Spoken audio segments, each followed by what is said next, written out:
I am Philip, a Brazilian engineer living in the south of China, and China economy is collapsing again.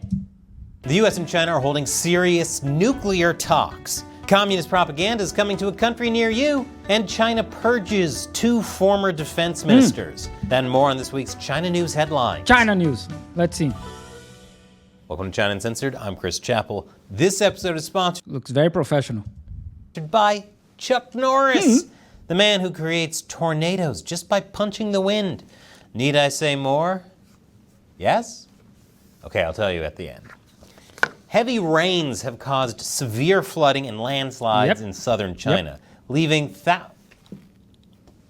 Hey, Shelly, is this the right script? This isn't from last month? Uh-huh. Yeah, there's another one. Yeah. Again? Oh, Yeah. okay, I see. Once again, severe weather is tearing through China, But this is 24th of June, yes. causing deadly Yep. flooding and landslides. China is a big country. It happens. And we are in the monsoon season, typhoon season. It's normal. Missing family of Unfortunately. 6 was found dead by rescuers after a landslide in eastern China. Yep. They had entered a temple seeking higher ground to escape the floods, only for the building to be toppled by a landslide. The Chinese government is giving cities over $316 million in emergency relief as rescue and evacuation efforts are underway, with even more severe weather incoming. Fortunately, China's economy is doing great, and its infrastructure is known for its quality, so this is no cause for alarm at all. China economy is growing like around 6% in 2024. So it's not that bad. If we compare with like 15% years ago, yeah, it's not that good, but 60% is still very good. And speaking of China's amazing economy, China's foreign direct investment fell for the 12th straight month in a row. According to official data released by the Chinese Ministry of Commerce, China attracted a mere $56.81 billion in FDI from January to May, a 28.2% decrease compared to the same period last year. And since this is official communist data, we know the situation is actually much, much worse. So you have to choose, or do you trust on the data or you don't? So Continuing decline comes amidst trade tensions with the West, with the EU and China set to hold talks on the EU's planned electric vehicle tariffs, and China launching a tit-for-tat anti-dumping investigation into European pork imports. China's been trying everything it can to think of a way to attract foreign direct investment to the country after the pandemic, short of actually creating an environment that welcomes businesses. But for some reason, it isn't working. Go figure. Well, nothing that a little propaganda won't fix. Cities and provinces in China are working together with the CCP to push their propaganda globally. well, that's normal, right? United States has something called Radio Free Asia since 1940s, just to spread anti-communism, anti-Chinese propaganda in Asia. United States has Voice of America, Radio Free Europe, everything paid by taxes, like the government own those agencies. But then it's okay. Then it's not propaganda. If China do the same, ooh, that's so bad. Look how China is bad. In other news, the sun rose in the east and my beard remains glorious as ever. An independent research group called the China See, Media Voice of America. Literally United States propaganda agency. Project has documented at least 23 foreign propaganda centers at China's city and Did you know that the Pentagon itself has over 20,000 people working for PR, public relations? 20,000 people, only the Pentagon. provincial levels. These are centers devoted to telling the best and most convincing lies to foreigners. Gary Ronsley, a professor of public diplomacy at the University of Lincoln, said this is proof Beijing is realizing that it can't use the same propaganda on all foreigners. When we look at the activities of some of these centers, they are very much oriented towards the needs and interests of people in neighboring countries. Oh, that's good, right? For example, some centers focus on soccer when tailoring propaganda to Brazil or Argentina, while culinary shows are tailored towards Italy and Southeast Asia. And the United States use Hollywood for that. What's the difference? That's the thing. If it is United States and Europe doing, it's okay. If it's China doing, it's bad. But it's the same thing. What, is there Canadian propaganda going to focus on hockey pucks covered in maple syrup? Maybe, yeah. Of course, so far these propaganda centers have met with limited success in terms of changing people's perceptions of China. Still, CCP Because there is propaganda against China for like 200,000 years. The yellow peril, maybe strike you some like yellow peril. Do you know that? propaganda has had some Chinese Immigration Act in the United States. successes. For example, China managed to convince France to work with them on a satellite, which they launched last Saturday. China doesn't need France for that. China is launching satellites like crazy, more than Elon Musk. In an attempt to explore the universe. Engineers from both countries work together to develop the Space Variable Objects Monitor, which will seek out gamma ray bursts, the light from which has traveled billions of light years to reach Earth. Wait, China's looking for gamma rays? Oh no, is their latest weapon going to be a Red Hulk? That would be amazing, right? This partnership is despite Washington's 2011 ban on collaboration between NASA and Beijing, which was also supposed to dissuade U.S. allies from working too closely in space with the CCP. I guess France just didn't want to surrender. I guess France is a sovereign country and they can do whatever they want. United States not in France masters. I have it. That's the interesting part of United States freedom. United States has a law saying that NASA cannot work with China Space Agency. But the other countries also cannot work. Where's the freedom? The French people cannot choose for themselves. They have to abide the United States law. 2 former defense ministers have been purged. Lei Fenghe and Li Shangfu have been expelled for, you guessed it, corruption. Because that's how it works in China. If the guys are arrested for corruption, they're purged. If United States, they're just arrested or they keep working. According to state-run Xinhua, the offenses were extremely serious, the impact was extremely egregious, and the damage was particularly immense. We've known this was coming for a while now. Yep. Li Shangfu went missing in late August. Yep. And was officially fired 2 months later. Now he's officially been kicked out of the party. This came just days after Xi Jinping held a high-level military conference where he complained about graft and a lack of loyalty in the military. Well, I'm sure everyone will be really very loyal now, Mr. Xi. Yeah, see, that's the thing. If China is fighting corruption, it's purge, it's bad, ooh, so bad. But if it's any country, United States or Europe, that would be okay, right? So what's the problem? What's the problem of China kicking out 2 generals for corruption? And after the break, diplomacy and more diplomacy. Welcome back. Welcome back. The U.S. and the CCP have held their first informal nuclear talks in half a decade. What do informal nuclear talks look like, you ask? Why, like this, of course, as opposed to formal nuclear talks. Reuters reports the talks occurred back in March. These types of informal talks are that's just a random footage. known as Track 2 talks. They involve former government officials or academics who can mostly speak with authority on their government's position, even if not directly involved in setting it. Track 1 talks are government to government. The US and China had some of those in November, but they've since stalled, with one top US official publicly expressing frustration at China's responsiveness. China, let me give you some advice. It takes 2 to work on a relationship. You've got to talk through your feelings. It's interesting that it's a white man saying bad thing about China. Maybe this is happening for like 200 years. You have to remember that the United States invaded China 125 years ago, more or less. Invaded, destroyed part of Beijing just to punish China for something whatever, because China never attacked the United States.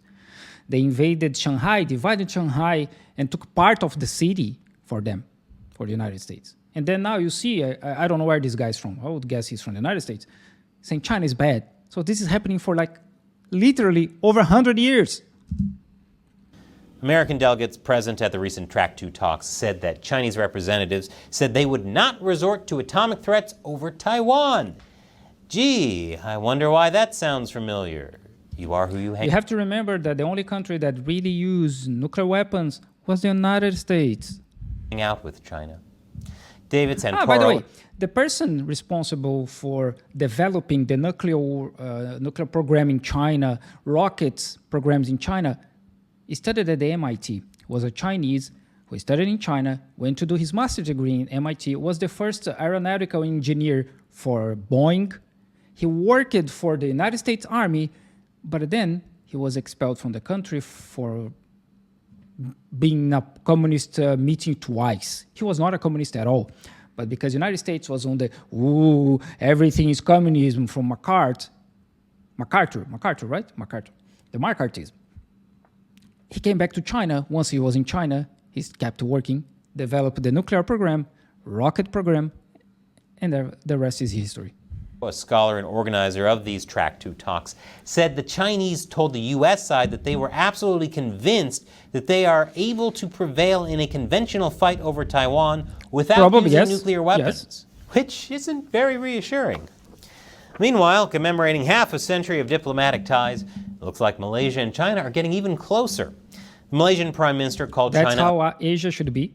A true friend last Tuesday, and said the country wasn't to be feared as Premier Li Qiang ended a visit, marking one of the very few times in this show's history that I've said true and China in the same sentence. No bias at all. The two countries signed a series of deals such as a renewal of a 5-year trade and economic cooperation pact. But China and Malaysia did discuss some issues with the relationship, mainly overlapping claims in the South China Sea. What else is new? But the Malaysian leader stressed the discussions were held as equal partners and trusted friends.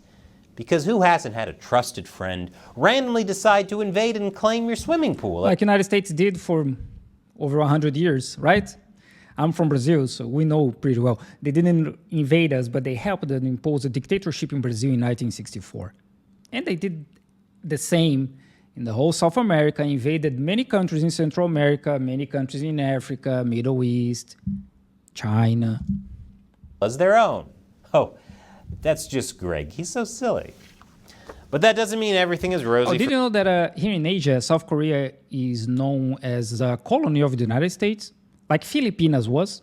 Like Guam still is a colony of the United States. For Beijing in the region, especially with India and Bangladesh boosting their defense ties, which seems to be a way to counterbalance China. Last Saturday, India and Bangladesh signed agreements. Again, Voice of America, propaganda from the United States. To expand cooperation in maritime security cooperation, ocean economy, and space and telecommunications sectors, as India presents itself as a regional power and counterweight to China. Gee, I wonder why they put so much emphasis on maritime security. How random. But Bangladesh also has close relations with the CCP. It's heavily dependent on Beijing for raw materials. Bangladesh Like almost everybody else, 85% of the American flags are made in China. Tried hard to balance these close relationships.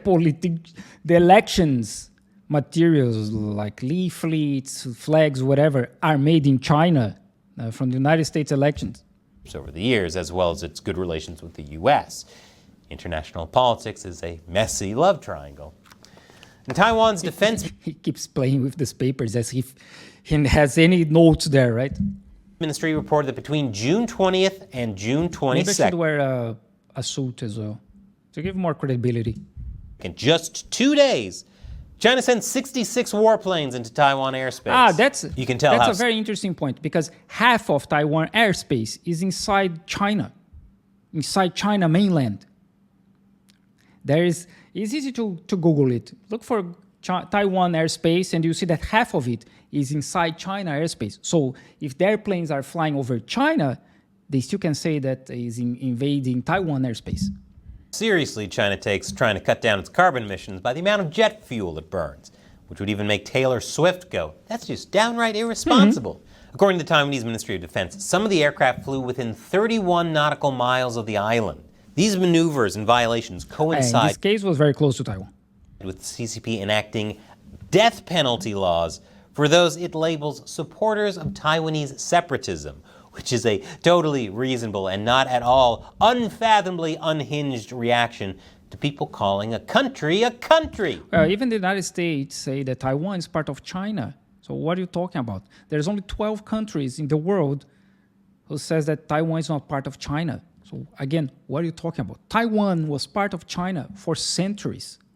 I don't see you complaining that Hawaii is not part of the United States, that Guam is not part of the United States, Puerto Rico is not part of the United States. Nobody says that, right? As I said, Filipinas was a colony of the United States, but you don't see anyone like this guy fighting and say, hey, maybe Hawaii should not be part of the United States. And it was like 70 years ago. Taiwan was part of China for centuries. We did an episode on that, link below. But China has been doing this for a very long time, and it's only gotten worse since Taiwan's new president came into power, which means they'll probably be reporting on more such violations in the very near future. Taiwan was taken from China by the Japanese in 1898. And after that, in 1943, was decided that after World War II ended, everything would go back to China, everything including Hong Kong and Taiwan.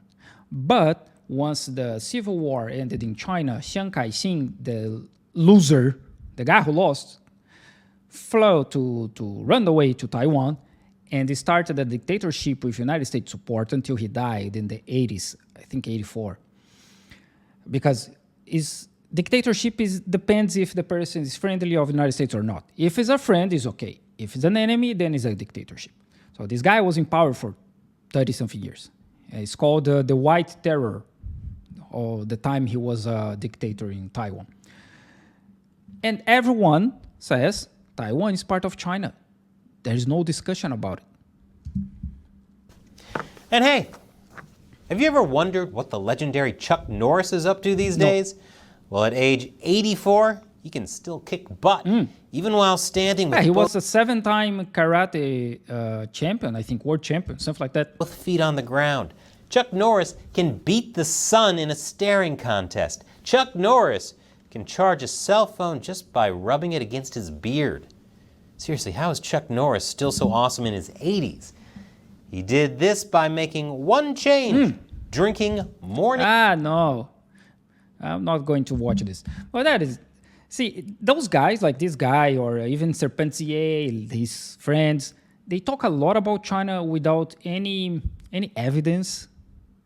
And they say China is doing wrong when the United States is literally doing the same or worse. So it's too easy for me. Those guys make my life easy.